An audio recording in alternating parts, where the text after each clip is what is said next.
September. This man moved 18 times over the course of 36 years, all in service of our country.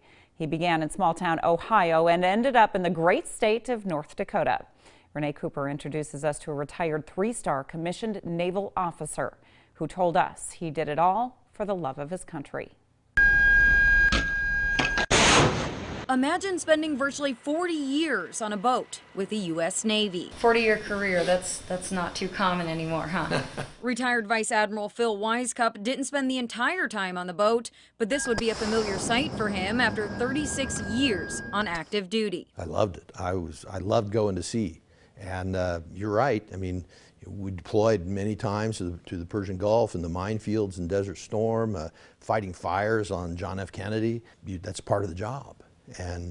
But going to sea was what I loved to do. This is Vice Admiral Wisecup en route to the Taiwan Missile Crisis in 1996. Radio call from my boss saying, hey, Phil, change of plan. We're all going to, we're all going west, going east to Taiwan, okay? And so he said, you're going first. In the early 2000s, he was the director of the White House Situation Room under President George W. Bush. His wife and 4 out of 5 children joined in for the photo. 25 years in the Navy, I was used to fast pace, but that was a very different animal. That was one of the most interesting things that I've done, is to help the team, a really big team, that redesigned the Situation Room. He says working as a commanding officer, you have to make difficult decisions every day, and you don't always get it right.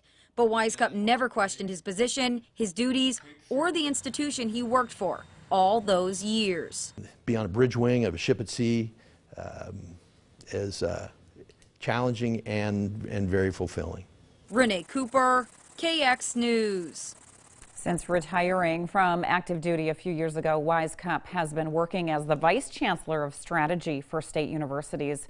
After growing up in farm country, he's just enjoying meeting the people of North Dakota. Today is the first day of